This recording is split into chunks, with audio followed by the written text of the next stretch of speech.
Salve, salve, gente! Mais uma vez nós estamos aqui com o nosso podcast Papo Reto com Celebridades, hoje trazendo uma pessoa sensacional, acredite se quiser, um contador de histórias. Eu não sei se ele conta muita história verídica ou se ele conta muita história fantasiosa, mas isso a gente vai conversar com ele. Mas antes de nós trazermos o nosso entrevistado, eu quero pedir a você que nos assiste, a você que nos acompanha, curta, comente e compartilha. Para nós é muito importante. Por quê? Porque cada vez que você comenta e compartilha, o nosso canal vai crescendo e com isso a gente vai melhorando cada vez mais. Legal? Combinado? Então tá, vamos lá. Comenta, curta e compartilha. Beleza? O meu entrevistado de hoje, nada mais, nada menos, um grande contador de história. Ele é o Evair Souza. E digo para vocês, há 15 anos contando histórias. Histórias maravilhosas, histórias que você fica encantado, histórias que as crianças adoram ouvir e mais. Ele encanta crianças e adultos, também faz uma narrativa cheia de imaginação. Ele é o nosso entrevistado de hoje. Eu não vou passar o currículo todo, senão eu vou ficar 5 minutos aqui. Mas com vocês, o meu querido Evair Souza. Seja bem-vindo. Obrigado, Ari. Muito obrigado pelo convite, pela oportunidade de estar aqui para poder falar um pouquinho sobre a minha trajetória, o meu trabalho nesses 15 anos como contador de histórias. E vamos lá, bora lá. Pergunto para você, meu querido, como é que nasceu a ideia de você escrever o Tumaraca? É isso? Tumaraca. Isso, Tumaraca, da África para o Brasil. Bom, esse livro, esse projeto de livro, né, ele vem através da minha vivência dentro do maracatu há 9 anos aqui em Piracicaba. Eu sou um dos integrantes do Baque Caipira, um grupo percussivo que estuda o maracatu aqui na nossa cidade. E o Tumaraca nasceu em 2018, em uma das vivências que nós fizemos, né, nosso primeiro projeto, que foi apoiado pelo PROAC. Nós fomos até o Novo Horizonte fazer uma ação lá, Novo Horizonte não, Santa Fé, ao lado do Novo Horizonte. Nós fomos até lá fazer uma ação para as crianças, mas como que a gente ia chegar? Era a primeira vez que a gente ia chegar num bairro de periferia, com tambores, abês, ganzá, com vários instrumentos. A gente com nosso uniforme, nosso figurino, como que a gente ia chegar para as crianças? Era a primeira vivência, era o primeiro momento ali que a gente ia fazer para as crianças e para todo o bairro. Como que a gente ia fazer? A gente ia chamar para todo mundo chegar junto da gente. Então a gente deu uma ideia, né? Vamos produzir uma história. Evair, você que é contador de histórias, vamos produzir uma história curta, mas que traga para eles um conhecer do maracatu. Falei, bora lá, vamos ver o que a gente consegue fazer. E a partir daí eu produzi essa história. Entendi. Seguindo a minha vivência no maracatu e seguindo também algumas orientações dos nossos coordenadores, que é o Maicon Araque e a Natália Puck. A partir daí, fazendo toda essa contação para as crianças, que foi super legal, foi sensacional, o que a gente pegou? A gente pegou isso e reproduziu nessa vivência, que foi passando com o tempo. Mas a gente vai na correria da vida, as coisas vão ficando de lado. Então essa história foi pra gaveta. Entendi. E ela foi pra gaveta ali, ficou quietinha, até que chegou o momento da gente pensar em levar essa história para mais pessoas. E isso foi em 2023. Comecei o ano já pensando e falei, poxa, eu quero levar essa história para mais lugares, para mais pessoas.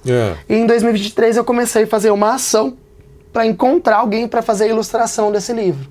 Mas teria que ser alguém que conhecia o maracatu.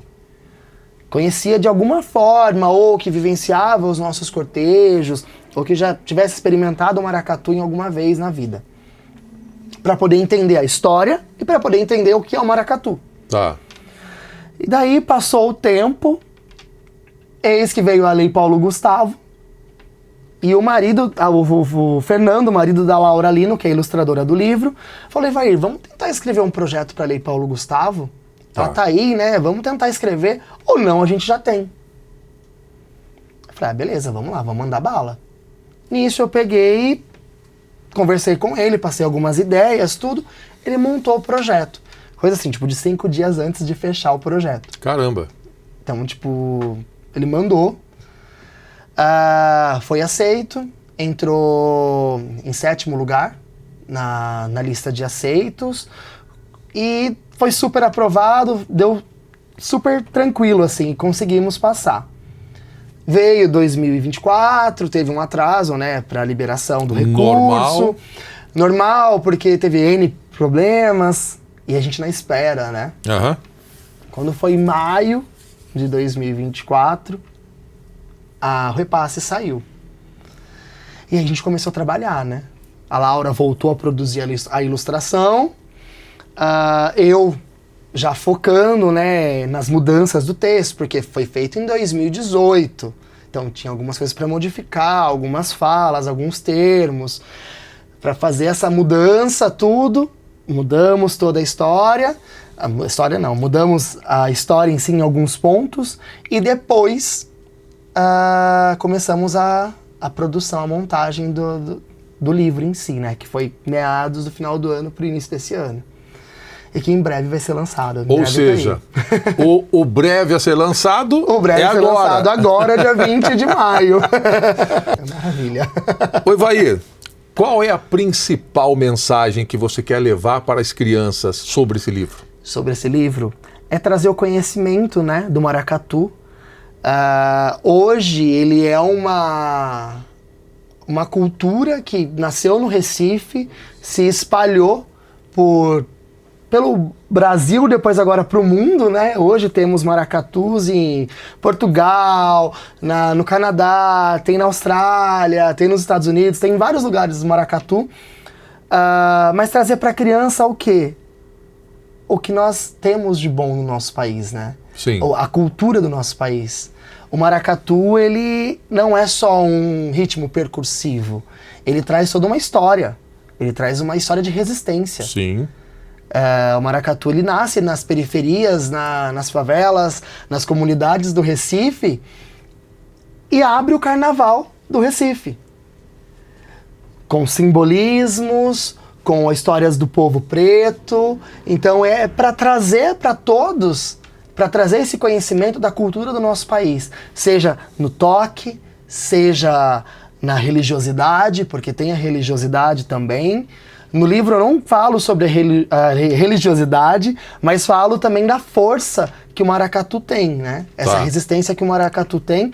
E também trago a questão forte da dança, que é o que eu faço dentro do maracatu do Baque Caipira, que é trazer a energia da dança, a força da dança. Agora, você falando tudo isso com muita propriedade, que eu vejo que você é muito desenvolto para falar, sim, eu queria saber o seguinte, como é que você pesquisou, como é que você foi buscar as informações para você compilar tudo isso na sua ideia e fazer das suas ideias o livro? Sim, a minha vivência dentro do maracatu são 9 anos. É 9 anos que eu estou bebendo da fonte do maracatu. Tá. Claro, nunca fui para Recife para beber bem mais essa fonte. Uhum. Mas assim, as oportunidades que eu tive, que eu tenho nesses 9 anos, de estar com os mestres do Recife, que são os mestres que tocam maracatu, que dançam maracatu, das inúmeras vertentes, né, dentro do maracatu de baque virado, foi trazendo esse conhecimento, também dentro de pesquisas, assistindo muitas lives. Dentro dos livros não tem muito a história do maracatu, né? Então o que eu trago? Eu trago dentro dessas vivências, né? As pessoas estão ali, né? Eles são as nossas Barças, né? Para contar essas histórias, trazer esses ensinamentos pra gente. Que são essas pessoas que vivem o maracatu de noite lá no Recife. Agora, como é que você vai transformar esse desafio para levar para as crianças, para que elas entendam como é que você criou tudo isso dentro do maracatu, dentro de um ritmo, né, que tem instrumentos maravilhosos? Sim. Como é que essa criançada vai entender tudo isso, Evair? Bom, o livro ele tem uma forma bem lúdica, né? Tanto de ensinar da onde vem o maracatu, da forma que ele nasce. Então ele vem trazendo de uma forma lúdica, ao mesmo tempo uma forma que ensina. Então, a cada parágrafo, a cada página do livro, ele traz esse ensinamento, ele traz essa forma de ensinar para a criança. Não trazendo o principal, né? Que dentro do maracatu também o principal é a religiosidade. Sim. Mas trazendo da forma da resistência que o povo do Recife tem para tocar o maracatu. Para trazer para as pessoas o encantamento do maracatu e o encantamento também dos instrumentos. Dentro do maracatu, o que mais te encanta? O tambor. O E som por do quê? tambor. O som do tambor, eu costumo dizer, e até a minha mãe que viu algumas vezes o maracatu tocar, ela fala, e eu também falo isso, que o tambor faz a gente chorar quando a gente ouve. Porque ele mexe tanto com o nosso interior, porque o tambor ele fala com o coração, ele fala pro nosso coração. A batida ele tum, ticum, ticum, tum, junto com os demais elementos, com os demais instrumentos que estão ali tocando o maracatu de baque virado, o tambor ele é o som mais forte, ele é o som que marca. E é o som que traz a gente para perto, que faz a gente, algo que tá coçando dentro da gente. É o som que faz tremer. Que faz tremer. Que faz tremer, que faz a gente... É o grave possessivo. É isso. Falou tudo. E assim, o que me faz não ficar parado e que me faz cantar e muitas vezes me emocionar é o toque do tambor, da alfaia. Legal. Agora, o maior desafio dessa transformação toda, para você poder buscar e levar o conhecimento da criançada, não só das crianças, né? Do Como adulto, eu costumo dizer, crianças pequenas e crianças grandes. não é? Como é que você leva isso para que elas entendam que cada instrumento tem a sua musicalidade e cada instrumento tem a sua alma? Que você acabou de dizer, o tambor te emociona, mexe com você. No contexto todo, como é que a criançada encara isso? Eu fiz 6 ações de pré-lançamento do livro. Passei por escolas, projetos sociais, que são ligados à Casa do Hip Hop, e 2 escolas estaduais, e a escola Centro de Reabilitação. Também, levei o maracatu para lá. O projeto do Tumaraca. E levar para eles... Assim, cada encontro foi de uma forma diferente. Cada encontro eu consegui entender melhor como eu cheguei ali e como eu saí. Porque as crianças receberam de uma forma bem diferente. Cada criança, cada núcleo que eu cheguei recebeu de uma forma diferente. Eu começo a dinâmica falando sobre o projeto, falando sobre o livro, conto a história. E depois, no meio da história... que é o momento da fala de cada personagem, que faz ligação a cada instrumento do maracatu, eu faço uma dinâmica para eles poderem cantar a forma de cada um deles. E ao terminar todo o projeto, terminar a ação ali em cada escola, ouvir cada um fazendo uma forma de um barulho, de um toque de um instrumento. Sim. Ou seja do AB, ou seja do gongue, que fala eu tô bem, eu tô bem, eu tô bem. Ou do ganzá, que pede para fazer silêncio. Então ali eu plantei uma sementinha para eles conhecerem um tipo de um instrumento. Ou conhecerem todos os instrumentos do maracatu. Então a minha mensagem ali é que eles possam conhecer... Como muitos deles conhecem somente um estilo de música, conhecer também uma forma de cultura popular do nosso país. De se expressar até. De se expressar. Porque o maracatu ele não é só música. Como eu disse, ele é dança também. Um complementa o outro. Seja tocando, dançando, ou seja dançando, ouvindo o som do baque. Entendi. Maravilha! Tá gostando? Então curta, comenta, compartilha. Evaí Souza aqui com a gente, contador de histórias. Acreditem vocês, piracicabano da gema. Não tem nenhum sotaque de porta, porteiro e portão, não é? Esse é o nosso Papo Reto com Celebridades. Hoje recebendo aqui o Evaí Souza. A gente volta já já.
Rádio Piracicaba, 4 anos trazendo notícias e esportes de Piracicaba, do Brasil e do mundo, sempre com muita música na programação.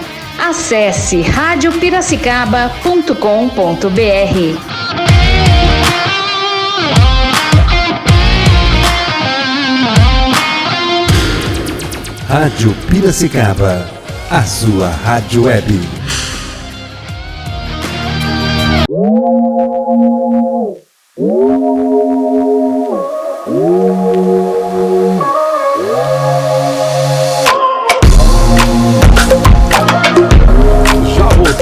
Nosso Papo Reto com Celebridades, recebendo hoje este carismático menino, vou chamar menino porque tem idade para ser meu filho, viu, gente? Evaí Souza, um encanto de pessoa e conta a história como ninguém.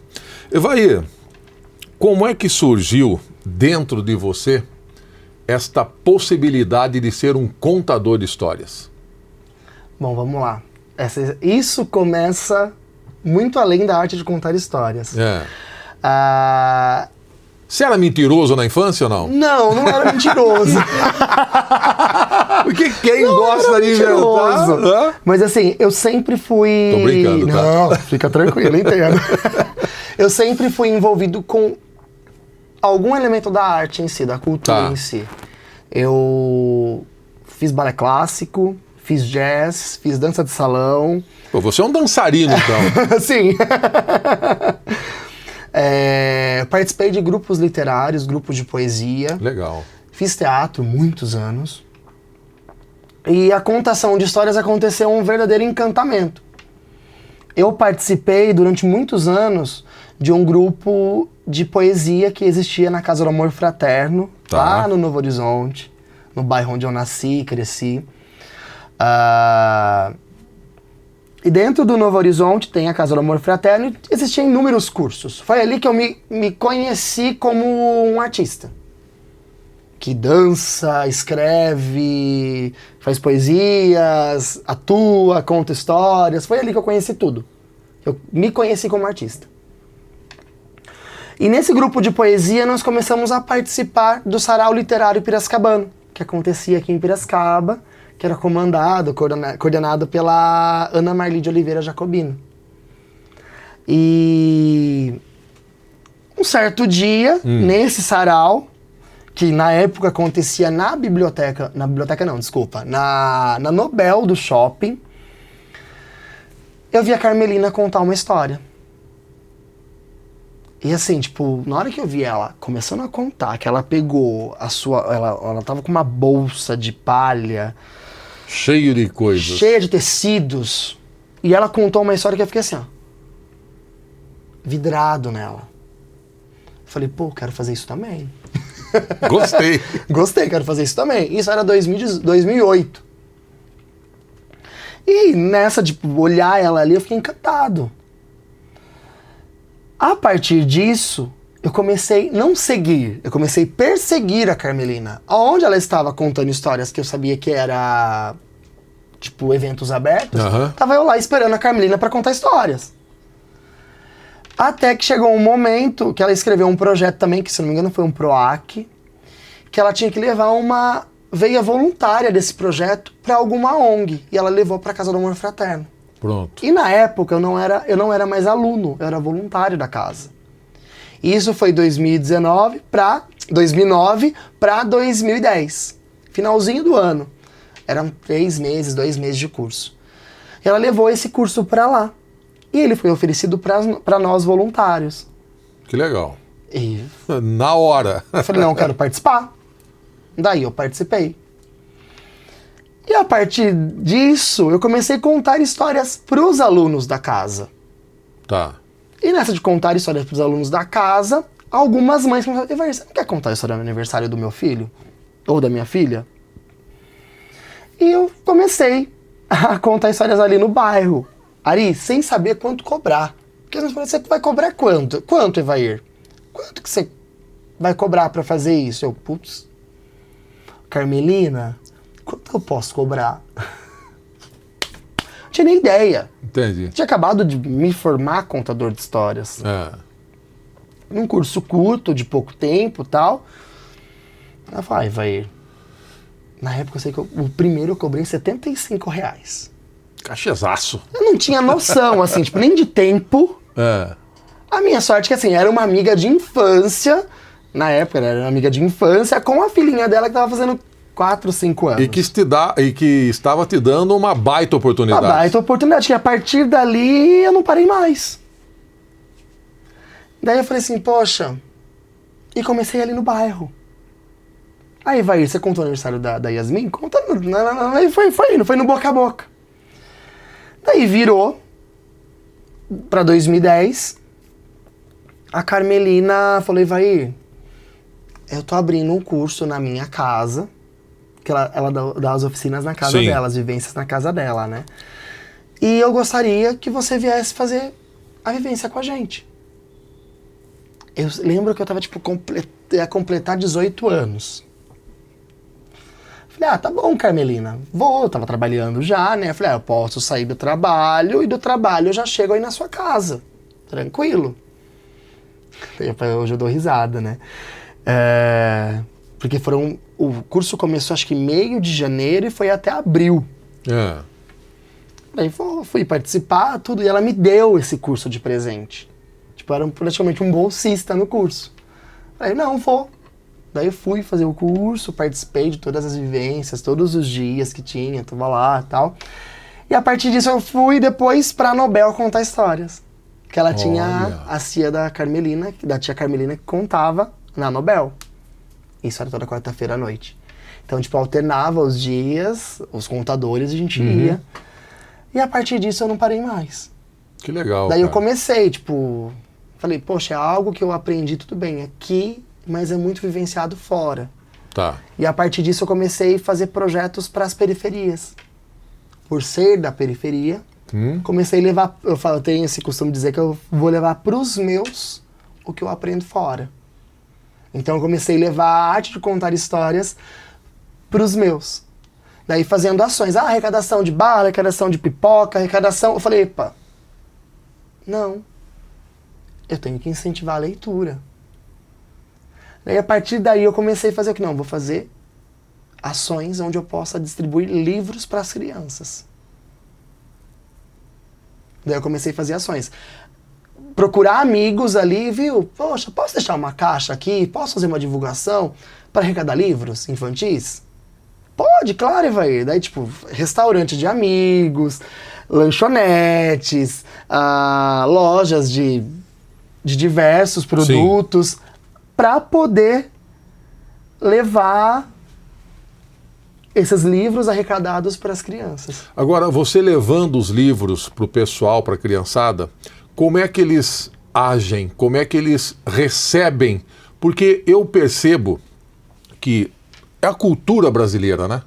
Nós não temos o hábito de ler livros, nós não temos o hábito nem de ler jornal. Sim. E agora muito mais jornal na palma da mão, através de celular, né, velho? Como é que você vê isso? Como é que a criançada recebe isso? Eles aceitam, eles recebem de bom grado, eles buscam entender uma leitura, ou você vê que tem uma certa resistência? Ari, é de se emocionar. Porque assim, antes eu faço a contação de histórias. Tá. E Você daí instiga. Instigo. Eu faço a contação de histórias, mas eu sempre faço a contação de histórias no seguinte. Eu conto histórias com os fantoches, com os bonecos, mas em alguns momentos eu pego um livro e faço uma mediação de leitura com o livro. Tá. Para instigar a leitura. Sim. Para incentivar a leitura. A partir disso, o que eu faço? Daí eu falo, olha gente, agora eu vou distribuir para vocês alguns livros, mas lembrem que não tem só uma história dentro desse livro. Esse livro só não traz a história que está escrita nele. Esse livro foi doado por uma pessoa. Essa pessoa que foi até o local levar esse livro, ela tem uma história. Esse livro também ouviu a história dessa pessoa, seja na estante, ou seja no momento que ela comprou e doou, ou seja o livro que está guardado há anos ali na estante dela, que ela leu, a mãe leu, o pai leu, todo mundo leu. Então, quando você terminar de ler esse livro, se você quiser ler ele de novo, leia. Ah, enjoou? Passa pro amigo. Eu tenho essa fala. Porque eu não sou de infantilizar a criança ali. Sim. Eu sou um contador de histórias, eu trago o lúdico, mas eu não infantilizo a criança. Então eu falo de igual para a criança. Legal, muito bom. Para a criança poder entender. Porque você fica... Nossa senhora. Não passa credibilidade. Eu penso dessa forma. Tá, mas eu também penso assim. E daí eu peguei, tenho essa fala, começo a distribuir o livro. Tem fotos nas minhas redes sociais, principalmente no Instagram, que tem os destaques, assim, cliques das crianças pegando o livro, já sentando no chão e já lendo. Legal. Ou a criança trocando com um amiguinho. Chega um momento que assim, vou distribuindo para cada criança, o que eu faço? Eu deixo a caixa ali, com mais livros. Eles vão, eles pegam, eles abrem, escolhem, ah não, esse eu não quero. Então, eles têm esse interesse. Entendi. Então, por isso que eu falo, é incentivar a leitura. Hoje em dia, o pessoal incentiva a tecnologia. Sim. Mas na hora que você abre o livro, que você sente o cheiro... E é um cheiro único, né? É um cheiro único. Mas falar para eles que ali tem uma história, além da história que está nas suas páginas, nas páginas daquele livro, traz um encanto maior para eles. Legal. Para a gente partir aqui para os nossos finalmentes, qual o seu maior sonho ou qual o seu maior desejo dentro de contar histórias? Ai, ai. Bom, já são quase 2 livros lançados, né? Tá. O primeiro foi o Castelo de Sorvetes, 2022. Agora 2025, o Tumaraca. No ano que eu completo 15 anos como contador de histórias. É que eu posso espalhar mais ainda esse incentivo à leitura. Legal. Levar mais para as crianças. Sair um pouco do digital, da tela, para poder incentivar os livros, incentivar a leitura. Tudo bem, é maravilhoso ler pelo celular. Mas como eu disse, na hora que você abre o livro, que você sente o cheiro, que você vira a página, que você vê uma ilustração, que você vê que tem mais uma página ali, já é maravilhoso. Então é que eu possa espalhar cada vez mais essa arte de contar histórias e esse encantamento para a leitura para todas as crianças. Tanto para as crianças pequenas quanto para crianças grandes. Eu tenho, só dar uma pincelada rápida, na época que eu estudava no ensino médio, uma amiga, eu participava do grupo de poesia, então eu levava poesias. E essa fala da Bianca, pra mim, ecoa na minha cabeça até hoje. Evair, eu detestava poesia. Eu odiava poesia. Eu comecei a gostar porque você começou a apresentar pra gente uma forma de poesia que eu não conhecia. E qual é? A poesia que não é aquela poesia pesada, é aquela poesia que também traz uma história dentro dela. Me conta uma agora. Claro, é um fragmento. Vai.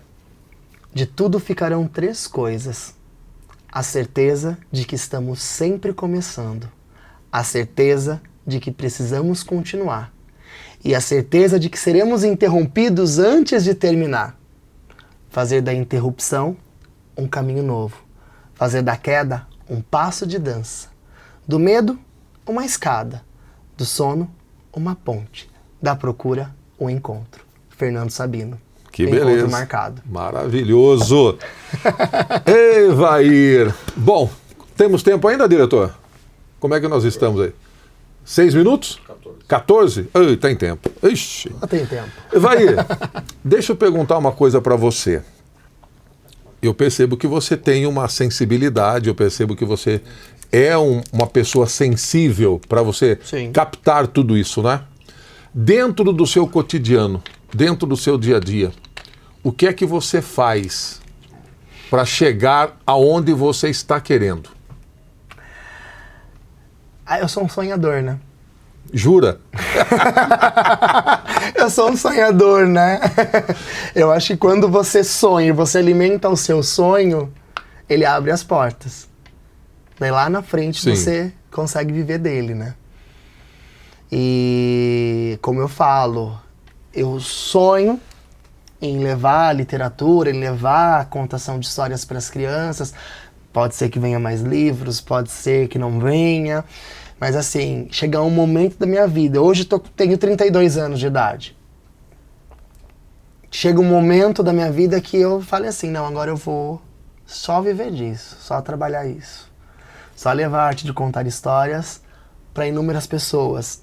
Seja nas periferias, seja nas escolas municipais, estaduais, ou seja viajar o país todo levando a contação de histórias.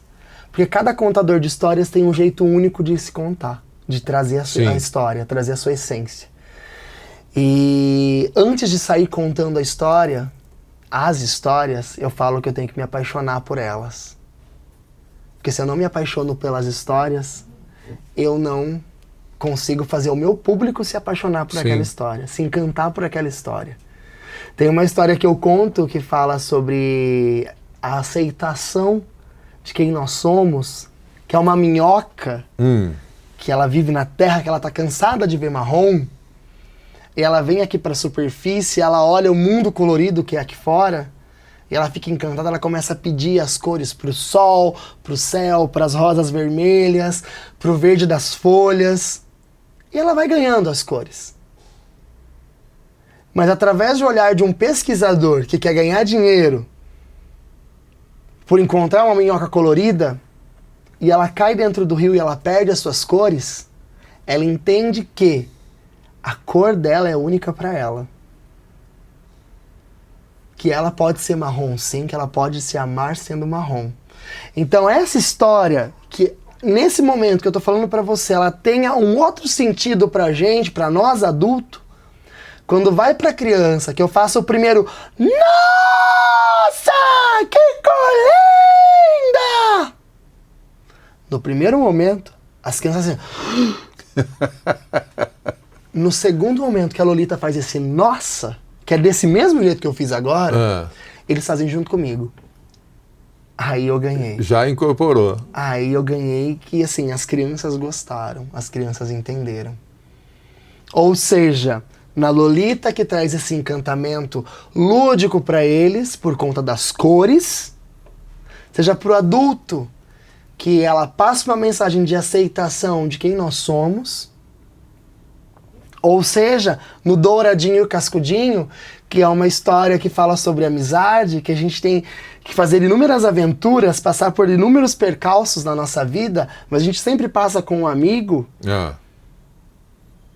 que pra criança falar, eu sou aventureiro, eu gosto de sair e brincar com meu amigo na rua.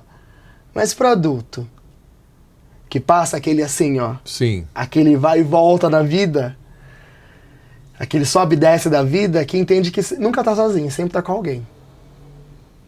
Então, é através dessas histórias que eu falo, eu não gosto de contar conto Disney. Eu não gosto. Eu gosto de contar histórias que vão passar uma mensagem, seja para criança, seja para adulto. Legal. Então eu gosto de falar para os dois públicos. Então por isso que eu falo, crianças pequenas e crianças grandes. Eu quero chegar nos dois públicos, nas duas qualidades de pessoas. Para a criança que está vivendo a infância e para o adulto que a criança está aqui dentro, adormecida. Tem um... Eu vou contando, tá? Você pode cortar. Vai embora. Tô gostando. Tem um momento também da contação de histórias que me levou, assim, pra... Uma colega de trabalho, a gente tá sempre junto, e ela me convidou, Val, vai ter um churrasco na minha casa? Vai estar a família só, e você que é amigo, tá sempre junto, a gente trabalha junto, vai lá. Falei, beleza, vamos lá, bora. Não perco uma boquinha por nada. Chamou pra comer, eu vou. Tô dentro. Tô dentro. E a Milena me convidou.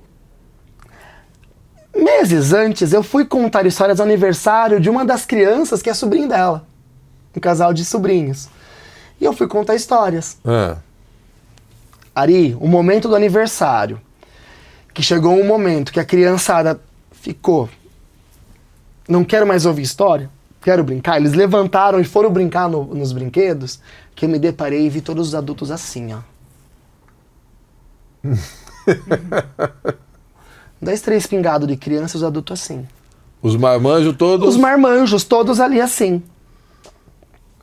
Chegou nesse dia desse churrasco, o avô, que já não tá mais com a gente, ele estava nesse churrasco. E ele virou e falou assim, eu vou embora daqui a pouco. Mas me dá um presente. Me conta uma história de novo. Caraca. Falei, tá bom, vô. E eu tenho mania, assim, tipo, eu pego um carinho pela pessoa, se a mãe chama de mãe, se a avó chama de avô, avó, tio, tia, eu sou assim. E eu falei, tá bom, vô, eu conto. Mas chama todas as crianças em roda pra eu contar. Ele chamou todas as crianças que estavam ali naquele churrasco, fez uma roda e ali eu contei uma história. Ele ficou feliz. Daí ele falou, obrigado, não sei o que. Bom, é isso. E tem inúmeras histórias, das histórias que eu conto, dos encontros que eu participo, de crianças que me ouviram contar história no aniversário, depois de 1 ano, 2 anos me encontrar e falar assim, sabe a história que você contou tal dia, em tal local? Conta, por favor. Marcou, ficou. Marcou. Essa da Lolita marca muitas crianças. Eu acho isso sensacional, marca muitas crianças. Como a dos peixinhos, que eu faço a brincadeira de roda, que hoje em dia as crianças não brincam de roda, Ari. Não. As escolas não incentivam a criança a brincar de roda. Nem sabem o que é. Não sabem. E é uma coisa que eu falo, gente, a criança tem que ser criança, tem que viver. Seja tipo, maternal, jardim, pré, não existe mais pré hoje. Mas assim, oi? Fundamental 1, né? Assim, tipo, vocês precisam viver, precisam conhecer, viver a infância. Claro, tem um momento de estudar, tem um momento de fazer lição, mas acho que tem que viver a infância. E é algo assim, para esse ano, finalizando o Tumaraca, olha, eu dando mais um spoiler, eu quero fazer um projeto para as crianças poderem conhecer as lendas da nossa cidade. As crianças não conhecem as lendas da nossa cidade. As escolas não contam mais as lendas da nossa cidade. Não contam. Quando você fala de lenda, é do Saci Pererê, da Yara, da Mula Sem Cabeça. Então as crianças não conhecem, não sabem mais as nossas lendas, as nossas histórias. Então é um projeto que eu quero para esse ano ativar aí pra gente poder fazer. Agora me fala uma coisa, dentro dessa concepção, dentro do que você espera, você já passou pelas escolas de Piracicaba, você já bateu na porta da prefeitura, você já tem algum acesso para você poder atingir essas crianças ou não? As escolas, Eu trabalho em horário comercial, eu trabalho no comércio, então eu sempre planejo as minhas férias para poder atender as escolas. Tá. E por incrível que pareça... Então você é contratado, então, para isso? Algumas escolas me chamam, pagam um valor bem pequeno para atender a escola toda. Eu faço isso mesmo. Ao invés de cobrar um cachê, aquele cachê exorbitante, eu faço assim, tipo, 1h30 período da manhã, 1h30 período da tarde, num valor X, um valor razoável, que praticamente é uma ajuda de custo. Sim. Deslocamento e tal, comer alguma coisa no meio do caminho. Eu vou para as escolas me chamam, eu anuncio nas minhas redes sociais. Legal. Agenda aberta mês de abril, agenda aberta Semana da Criança, agenda aberta agosto. As escolas me procuram para eu fazer essas ações. Legal. Até o ano passado eu fiz uma noite no Museu Prudente de Moraes. Tá. Foi um projeto que percorreu aí durante 3 anos. Mas aí a gente acabou vendo que acabou ficando o mesmo público quase todas as ações. E por ser à noite, não atende todo mundo. É complicado. Não atende a todos. Então a gente acabou cortando o projeto. Tá. Né? Mas assim, para eu poder chegar em todas as escolas, precisaria de um projeto, ou um projeto financiado por um PROAC, uma Lei Paulo Gustavo, Aldir Blanc, ou algum projeto que a própria prefeitura criasse, a Secretaria de Educação criasse, e inserir nas escolas. Levando... Que seria muito legal. Muito legal. É o que eu bato muito na tecla em algumas vivências que eu faço. Conhecem mais a cultura de fora do nosso país, a cultura estrangeira, do que a cultura do nosso país, da nossa cidade, que seja do nosso estado. Então a gente precisa levar isso para as escolas. Com certeza. Precisamos levar isso para as escolas, porque é uma coisa que acaba não levando. E para a gente finalizar, me fala, Tum-Maraca da África para o Brasil, quando será lançado? Dia 20 de maio, na Biblioteca Municipal aqui de Piracicaba, com início às 19h30. Vai ter todo um cerimonial de lançamento, a venda do livro, e também vai ter uma atração especial. O Baque Caipira vai fazer uma apresentação pra gente no lançamento. Então vai ter uma atração aí, o Baque vai tocar pra gente. Então, quem quiser conhecer um pouco do livro, quiser adquirir um exemplar do livro, no nosso lançamento, nós vamos ter a venda, a contação da história e também uma vivência do maracatu. Maravilha! Gente, papo reto, Evair Souza, contador de histórias, aqui junto com a gente. Curta, comenta e compartilha. A gente volta semana que vem com mais papo reto para vocês. Tchau. Obrigado, meu querido. Obrigado. Satisfação em conhecê-lo. Sucesso. Satisfação minha, sucesso para nós. Conte conosco. Opa, obrigado. A gente fica aqui. Forte abraço, gente. Tchau, tchau.